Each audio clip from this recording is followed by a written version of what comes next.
Folks, you better get ready. One specific stock is down here at crisis levels, but if you look at its long-term history, its underlying business trend, and the industry that it's in, it may be set to skyrocket. In today's video, we're going to break down the latest on what's going on in the overall market context, and then I'm going to go deep into what this stock is, the bullish case for it, some risks to consider, and why you may just want to pay attention to it. And as always, if you're the one taking the ultimate risk, you got to be the one doing the ultimate frisk. Always do your own due diligence on all ideas presented. And before we get into it, our team sends out absolutely free daily email newsletter reports to keep you informed and ready for the market. Make sure to sign up with that first link down below. Okay, so let's start with the market context here. So right now we are in what can best be described as a headline-driven market. Trump says jump, markets ask how high. Trump's team then comes out the next day and says by jump, Trump actually means tariffs are going to jump. Then Trump comes out the next day and says, oh no, tariffs will be much, much lower. And then markets pump again,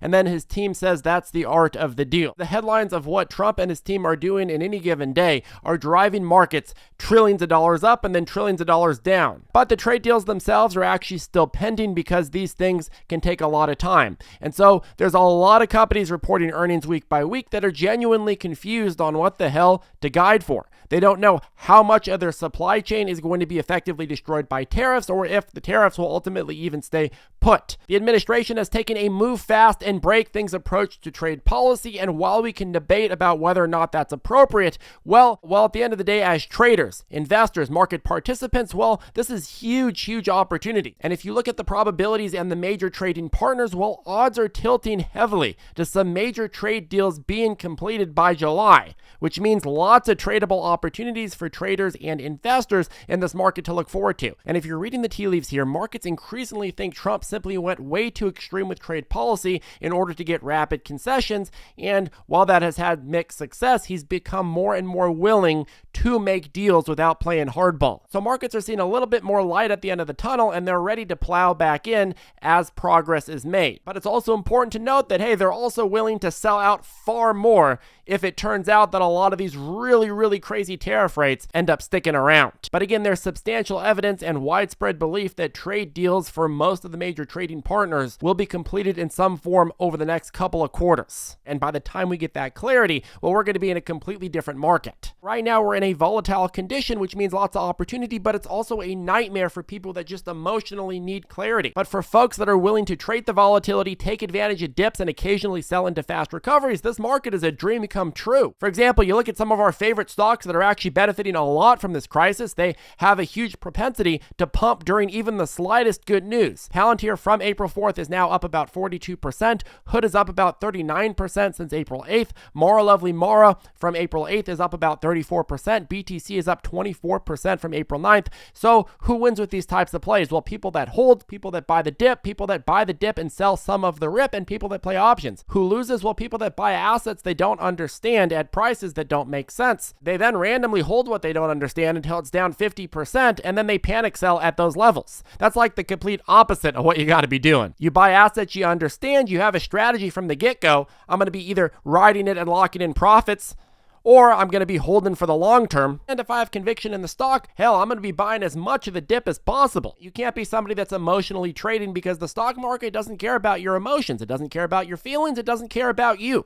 It will chew you up and spit you out. Right now is a very unique opportunity where you're seeing some stocks that are really benefiting from this crisis and really benefit from good news that are absolutely pumping. And then you're seeing other stocks that will survive and thrive once we get clarity on tariffs. Your Nvidia, your AMD, your Amazon, HIMS, Upstart, Tesla, and so on and so forth. Those are still down a lot and have barely recovered, which means they have a huge upside once the tides turn. So right now, even though people are not really interested in the stock market as much as they were, say, 3 months ago, well, right now you have really beautiful discounted opportunities that will age to be huge winners for the patient. This market condition is not a punishment, it's a gift and an opportunity. Do not sleep on it. Do not sleep on it. To show you this chart again, if you look at the average return for the S&P 500 following a drop of at least 5% over 2 days, which is what we got around Liberation Day, well, 200 days later, the S&P 500's average return was over 10%. That tells you on average, when you get these horrible trading days where people are losing their shirts, well, a year later, not only were you not continuing to go down, but you made tons of money. If the S&P 500 was up 10%, how much do you think really hot growth stocks were up in that same time span? And it's very common that you get corrections in the stock market. It's happened some 20 plus times since 2009. And every single time, if you had said, hey, screw the fear, I'm going to buy the dip on good assets, you would have made money. And even if you had bought the day before the correction started and you just held good assets, well, if you held them long enough, you made money. Okay, so moving on to our main entree today, and that is Applied Digital, Apld. Apld is down quite a bit from highs reached just this past February, where they hit $12.48. And if you open up the bigger chart, you could see this is a stock that routinely has huge sell-offs, then bounces 3 to 4 times, and then sells off again. It's a big emotional chart, which means opportunity for those who know how to play it correctly. A lot of people look at this type of stock and they'll be like, oh my God, it goes back and forth. I can't handle something that goes back and forth. I will run for the hills. Other people think, okay, well, hey, I could see this pattern throughout years. That means that I could buy in low, ride the wave higher, and sell out high. That's an opportunity to make money. Other people say, ew, volatility, I would rather lose a few percent a year by inflation than make some money in a volatile stock. So anyways, now that we're all the way back down here and the stock is showing some interest in wanting to do a little reboundy, well, does it make sense to buy? Well, Apld is headfirst in two of the hottest sectors right now, high performance computing and artificial intelligence. Initially, we followed this stock for years, and initially these guys started in crypto mining, but they've smartly pivoted towards a much bigger game. They took their expertise in the computing power needed for crypto mining, and they expanded it out. They're in the game of building next-gen digital infrastructure that helps companies tackle huge data-intensive tasks, from AI training to advanced analytics. The company operates across 3 main areas: data center hosting, cloud services, and HPC hosting. Data center hosting primarily caters to blockchain and crypto miners, their original core business. Their cloud services, especially the GPU as a service offering they have, are designed for businesses needing heavy-duty computational power without the hassle of maintaining expensive equipment themselves. Very lucrative niche. Finally, their HPC hosting is geared towards supporting organizations doing serious number crunching, like big corporations, research facilities, and tech startups. Now, one thing that I really like about Apld, and I've long liked about them, is their smart choice of locations. They've placed their data centers in areas like North Dakota, where power is cheap and plentiful. They're pretty innovative about it too, using things like stranded energy, essentially energy that's going unused, to cut down costs dramatically. In this environment that we're in, I like companies that can save money on their overhead. Plus, they're leveraging custom liquid cooling technologies to keep everything running efficiently and sustainably, which makes them appealing in an eco-conscious market. Obviously, Trump isn't the most eco-conscious guy, but long-term trends are in that direction. And there's also something really notable here. NVIDIA, the tech giant famous for GPUs and AI tech, recently bought a 3% stake in Applied Digital, and that is a very big backing for them. This partnership isn't just symbolic, it can give Applied Digital real advantage in terms of access to cutting-edge GPU technology.